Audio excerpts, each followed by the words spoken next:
Masih kembali bersama kami di Metro hari ini, pemirsa. Pasca penetapan Jessica Kumala Wongso sebagai tersangka pembunuhan Wayan Mirna, penyidik fokus memperkuat alat-alat bukti untuk menjerat Jessica. Namun bukan hanya penyidik, ayah Wayan Mirna mengaku juga sudah mengantongi dokumen terkait kehidupan Mirna dan Jessica selama di Australia. Lebih dari sepekan sejak Jessica Kumala Wongso ditetapkan sebagai tersangka pembunuhan Wayan Mirna Salihin, penyidik Polda Metro Jaya kian gencar memperkuat alat-alat bukti untuk menjerat Jessica di pengadilan. Saat ini polisi telah mengantongi sejumlah alat bukti kuat, namun pihak Polda Metro Jaya enggan membeberkan bukti tersebut. Mau dipancing untuk menjelaskan mengenai alat bukti, ya, karena sekali lagi penyidik dalam sistem peradilan kita, penyidik memiliki strategi penyidikan. Nah, pihak yang keempat, yaitu tersangka dan penasihat hukumnya, pembela, itu juga memiliki strategi pembelaan. Peluru apa polisi punya, peluru apa penuntutan punya, salah satu strateginya adalah bagaimana mematahkan dalil-dalil yang dimiliki oleh penuntut. Sekarang kalau semua dibuka dari, kita masih bertandingnya nanti 4-6 bulan ke depan ini. Sementara itu, seakan tak sabar mengungkap misteri kematian putrinya, ayah Wayan Mirna, Dermawan Salihin, 5 Februari kemarin kembali mendatangi Polda Metro Jaya.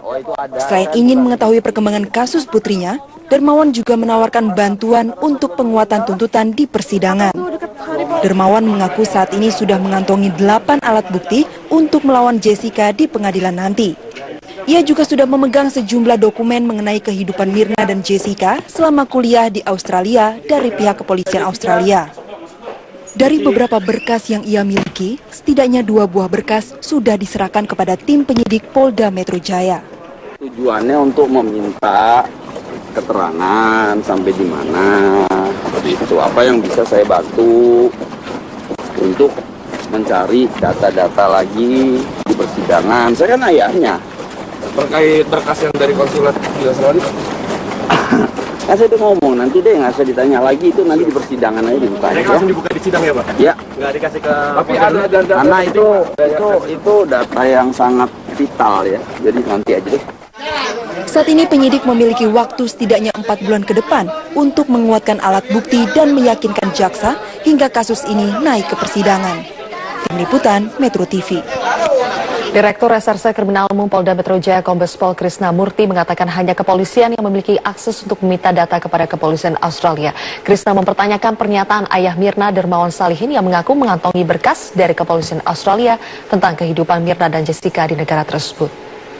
Dia sama polisi Australia kan yang punya akses kan kami kan dia. Pak, kira-kira motifnya sudah diketahui?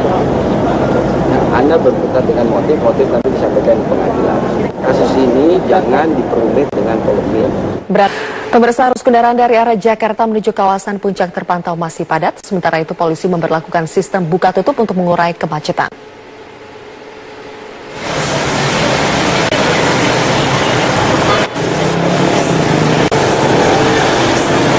Kemacetan panjang kendaraan dari arah Jakarta menuju kawasan Puncak ini terjadi di area Simpang Gadok, Bogor.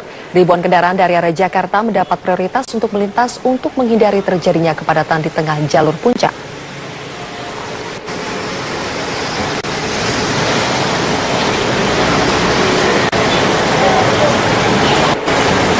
Sistem buka tutup juga diberlakukan karena jumlah kendaraan dari arah Cianjur menuju Bogor dan Jakarta juga mengalami antrian panjang.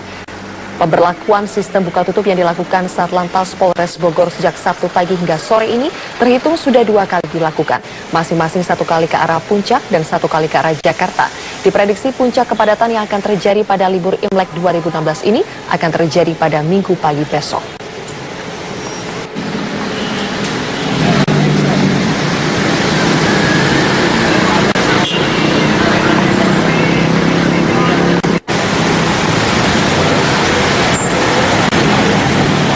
Sementara itu kondisi serupa juga terjadi di jalur Pantura Cirebon, Jawa Barat. Kemacetan libur panjang terjadi di jalur Lingkar Pleret hingga jalur Lingkar Kedaung Cirebon.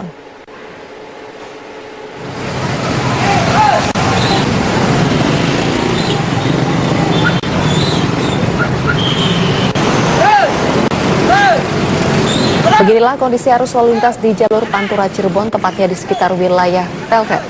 Ribuan kendaraan baik roda 2 maupun roda 4 dari arah Jakarta terjebak kemacetan sepanjang 3 km. Kemacetan juga diperparah dengan banyaknya kendaraan besar dan parkir liar. Sejumlah pengguna jalan mengaku terjebak macet hingga berjam-jam. Untuk menghindari kemacetan, pengguna kendaraan yang ingin menuju Jawa Tengah dan sekitarnya bisa melewati ruas tol Palikanci.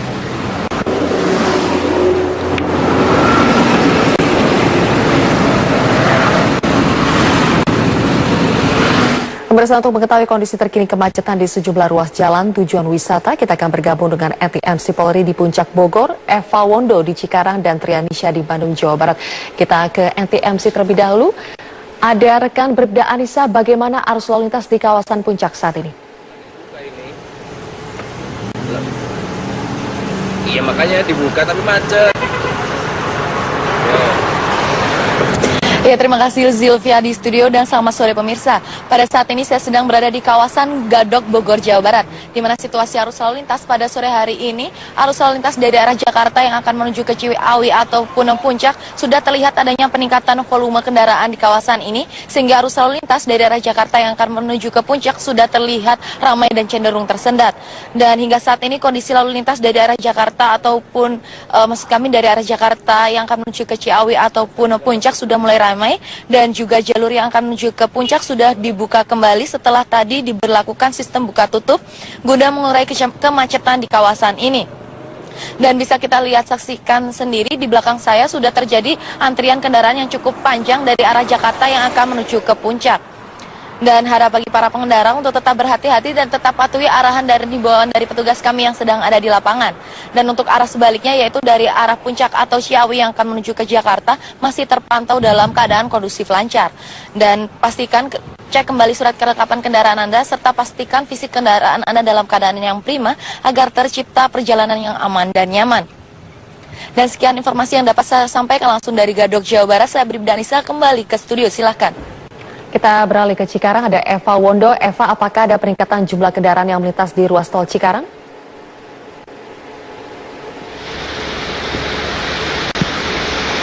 Ya, Zilvia, situasi lalu lintas terkini di ruas tol Jakarta Cikampek, tepatnya tempat saya berdiri saat ini yaitu di kilometer 33, ruas tol Jakarta Cikampek saat ini terpantau ramai lancar. Tidak ada kepadatan seperti pagi hingga siang tadi yang sempat terjadi kepadatan, bahkan terjadi kemacetan hingga 5 km karena tingginya volume kendaraan bahkan sampai mencapai 50.000 kendaraan. Namun menjelang sore hari saat ini volume kendaraan semakin berkurang dan situasi lalu lintas terpantau kembali normal dan kendaraan ini dapat dikatakan ramai lancar. Kendaraan yang melintasi ruas tol Jakarta Cikampek ini dapat memacu kecepatannya dengan kecepatan maksimal sekitar 70 hingga 80 km per jam. Situasi ini berbeda dengan pagi dan siang tadi. Kendaraan hanya bisa memacu kecepatannya sekitar 20 km per jam. Namun saat ini kendaraan telah dapat melintasi dengan kecepatan yang normal dan kami memantau di sekitar ruas tol Jakarta Cikampek ini masih didominasi oleh kendaraan pribadi berplat nomor B dari Jakarta yang menuju ke arah Bandung maupun ke tol Cipali menuju ke Jawa Tengah. Sementara itu juga masih ada kendaraan besar seperti truk dan juga bus pariwisata yang melintasi ruas tol Jakarta Cikampek. Sementara itu, pihak kepolisian hingga saat ini masih terus bersiaga dan berjaga untuk mengantisipasi jika kepadatan atau kemacetan ini kembali terjadi. Kami memantau masih terlihat petugas yang masih mengatur lalu lintas, yaitu dari Korlantas Polri, kemudian dari Polsek, ada dari Polsek Cikarang dan juga dari Polres Bekasi Kabupaten. Dan pihak kepolisian ini juga memprediksi bahwa kepadatan atau kemacetan kendaraan yang melintasi ruas tol Jakarta Cikampek ini masih akan terjadi hingga Senin nanti, mengingat libur panjang yang akan berakhir pada 8 Februari 2016. Untuk sementara demikian, Zulfia, dapat kami laporkan dari Cikarang, kembali ke Anda di studio. Baik, dari Eva kita beralih ke Trianisha. Nisha, bagaimana dengan arus lalu lintas di jalur utama menuju kota Bandung dan sekitarnya? Ya, Zilvia, situasi arus lalu lintas di gerbang tol Paster pada saat ini menurut pantauan kami masih ada antrian kendaraan dari arah Jakarta yang akan masuk ke Kota Bandung melalui gerbang tol Paster. Tadi siang menurut pantauan kami sempat ada antrian kendaraan sepanjang 3 km, namun pada sore hari ini antrian tersebut sudah mulai terurai, hanya sepanjang 1,5 km panjangnya ini kendaraan-kendaraan yang melakukan transaksi di loket exit tol Paster.